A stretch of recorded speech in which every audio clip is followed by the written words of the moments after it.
Hi, my name is Gloria Torres, and I am running for the Woman of the Year for the Leukemia Lymphoma Society. This is a 10-week competition. We kick off February 28th, and it ends May 11th at the gala. I am a leukemia survivor. I've been in remission for about 12 years. I would like to share my story. Energetic. She's just a wonderful, wonderful person. Extremely reliable. An amazing woman. Full of life, loving, caring, always into something. I remember when I was in Mexico for 2 weeks and I was walking in the pyramids, I noticed that my breathing was really bad, but I thought it was because of the altitude. But I noticed that I just wasn't feeling good, and I had a cold for about 3 weeks that I could not kick. I'll never forget this one moment when I walked all the way up to the pyramid. There was a beautiful cloud that just kind of came out of nowhere, and it started to rain. And I remember being up there and just feeling like Tlaloc is blessing me for one reason or the other. At that point, I didn't think nothing of it. I just knew that I wasn't feeling well. So I came back from Mexico, and the next day I heard my telephone ring and it said, "You have to come in for your physical. We haven't seen you." And I didn't really want to go. I ended up going, and they did some blood work, and within 24 hours the next day, my doctor called me and she says, "I need for you to come back. We need more blood work done." So I came back, and they did more blood work, and then the next day she says, she goes, "I don't want to alarm you, but I am going to recommend for you to go to the cancer center." After she went to get her physical, the doctor called her and she called me. And she said, "They want me to go back. There's something wrong." I said, "Well, you need to go back and find out." And she did. She went back. The doctor at that time informed her. It appears that your white cells and red cells and your platelets are not in line, and you might have leukemia. It was a total surprise and shock. Gloria didn't show no signs or anything, and she's always so strong. She said, I will not let this illness, kill me. I will not let this illness take control over my life. She decided that she was going to be strong, and she was going to learn about what leukemia was all about, and she was going to get different opinions from doctors, and she was going to fight it. Gloria's a fighter. She's a big-time fighter, and you can see it in her eye. Let me put it to you this way. If she were a boxer, she'd be world champ numerous times. So at that point, I went to the cancer center and I met with Dr. Shahabi, and he read, all the paperwork. I did more blood work, and he said, "No, you do have CML, chronic myeloma leukemia." I said, "I want a second opinion." He goes, "I am your second opinion. So how do we treat it?" I was very naive at that point. He said, "There's different options. One of them," he goes, "is for you to have a bone marrow transplant." And at that point, I knew I had something in me, and I knew I had cancer, and I wanted it out ASAP. I am so grateful for her, Dr. Saik. He was a great doctor, and he, really helped her throughout all of this. I had to be patient. I had to get my family involved. So when I first found out, I was living in San Francisco at the time. She said, "Mija, I'm going to need you to come down, and we're going to need to have a family meeting. And I don't want to go into it right now over the phone. I know you're at work, but it was the upcoming weekend. She said it's very important that she come down." I wasn't sure what was going to, I knew it was serious, but I never expected to hear what she told us. I walked in a little later, and I got off work, and I knew that we were going to have some meeting, and I didn't really think, too much into it. I walked in and I said, "Oh boy, something is going down, because this is serious." I have my 3 dads, I have Sylvia the psychiatrist, I have my mom's nurse, her doctor, and family and friends, and I was like, oh boy, I didn't know if it had to do with Ricardo. I didn't know if it had to do with my mom, but I knew that it was something was serious. And she told us, and I was devastated. My grandmother on my dad's side died of leukemia. So I knew what it was. They tested my mom, my dad, my brother. I wanted, they tested, my children, but nobody was a perfect match at that point. Me knowing that, it scared the living daylights out of me, In 1999, when I was diagnosed, you had to have pretty close to a perfect match, or else it just wouldn't take. So at that point, when no one matched, we went to San Francisco. We went into the international search, and we couldn't find anybody until like 3 months later. I got the call. They said, we have someone. We're willing to fly the individual in. I never got to meet this unique person. I wish I would have, but I did. So ended up going back, and they talked about the process and cleaning out everything from me and putting in the new bone marrow. And so I was ready. I was a trooper. I wanted this cancer out of me. And so they gave me the demonstration. They showed me the pictures and everything that was going to take, everything that I was going to have done. And then for whatever reason, something said, I asked and I looked at the doctor and I said, well, what if it doesn't take? And he paused and he looked at me really serious and he said, if it doesn't take, he goes, you will die. And I go, well, what do you mean I'll die? I mean, how long do I have to live? And again, I was really naive. I thought I could have cancer and live for a long time. And he goes, no, if it doesn't take, he goes, the bad cells will eat all your good cells and you'll probably have maybe 1 or 2 months to live. It was heartbreaking. I didn't want to lose my mom. I don't want to lose my sister to leukemia. I was shocked, and I said, okay, and I'm just trying to take it all in. And so then they left the room. They said, this is your choice. We'll come back and you let us know.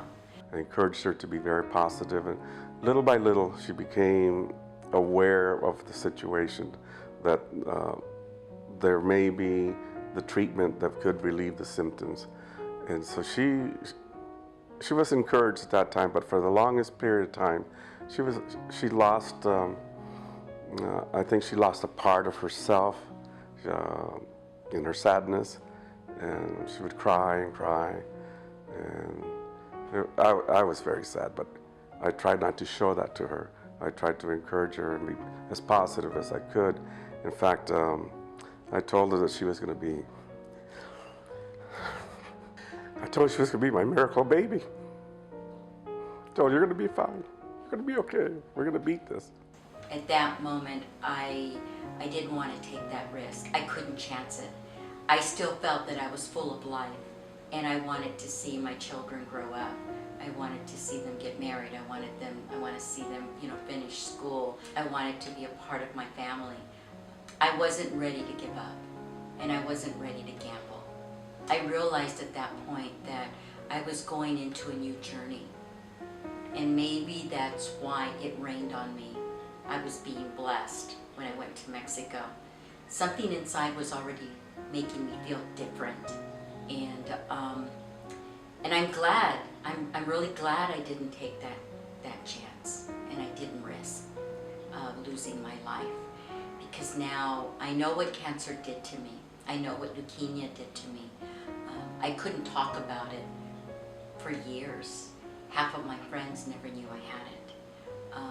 It was really personal.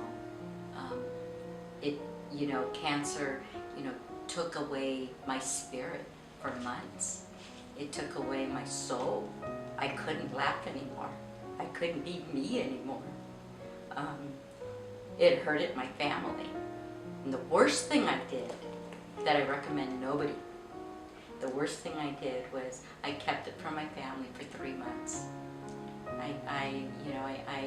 I kept it, and that was really, really bad.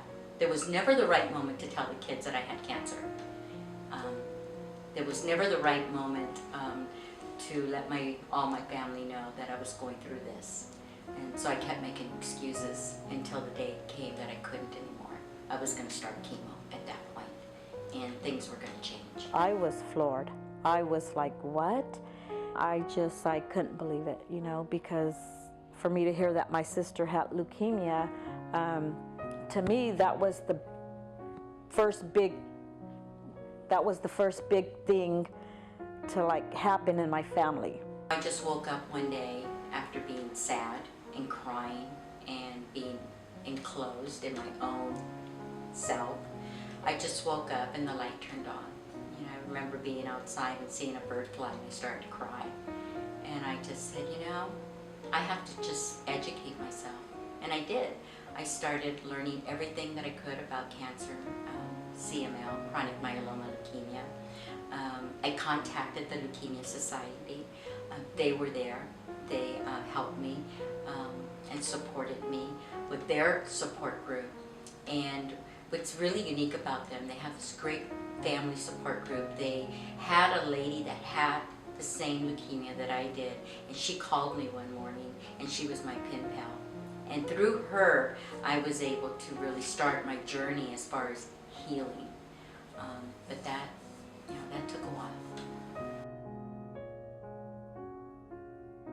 I was at the doctor's office and I looked at Dr. Saeg and he goes, you know what? He goes, after, let's say, 13 bone marrows done, and that's very painful, he goes, we have discovered a new method. Now you don't have to have a bone marrow done anymore, where they stick this huge needle in your spine and they drain your bone marrow, and that's how they find out if you're in remission or not, or how those cells look.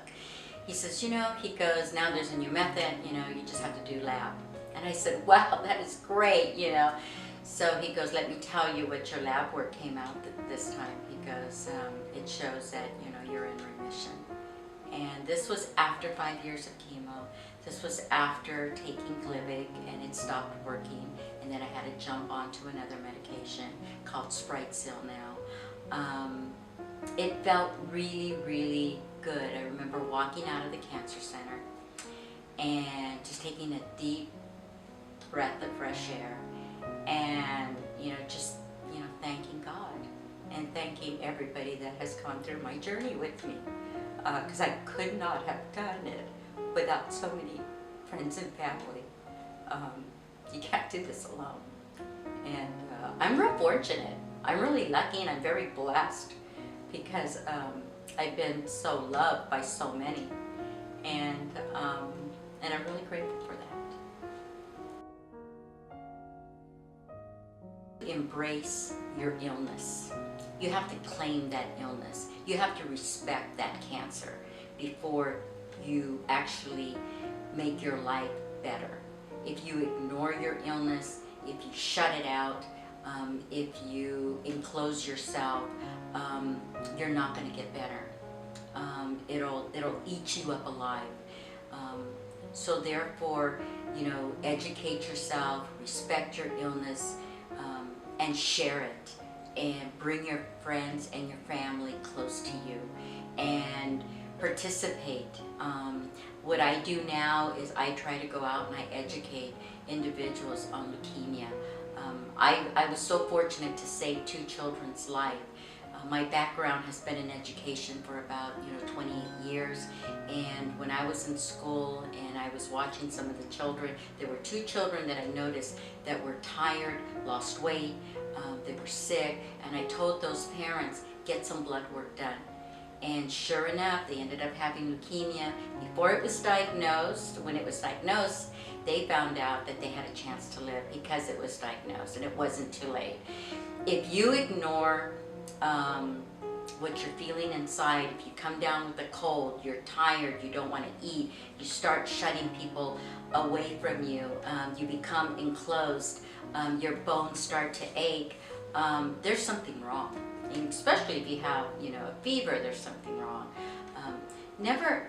I think we have something really beautiful about ourselves, and we must not take that for granted. And I know all of us come down with an illness and we take it for granted, we take medication, we think it's going to go away, but sometimes it doesn't go away. And you know, you have to advocate for yourself.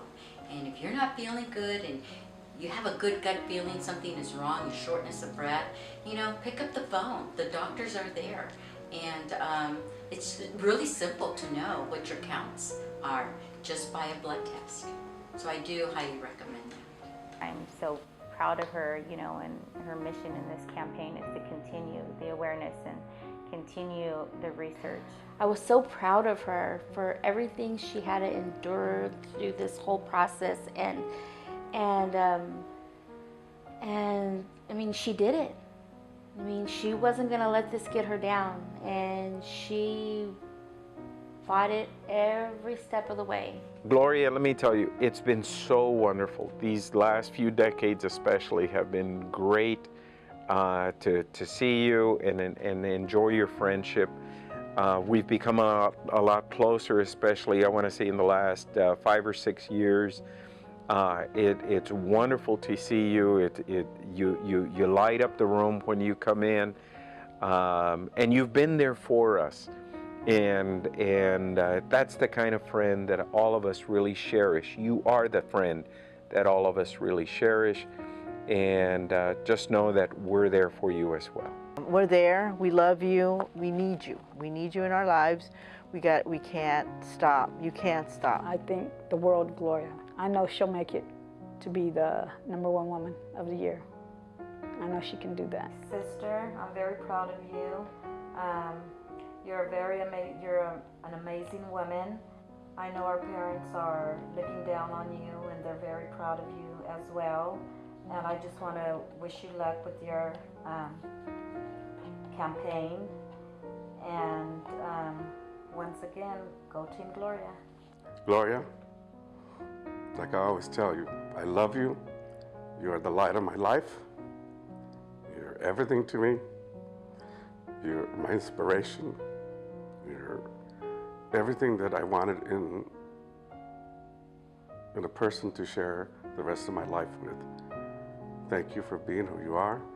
Thank you for sharing your life with me. Thank you for sharing your family with me. I love you.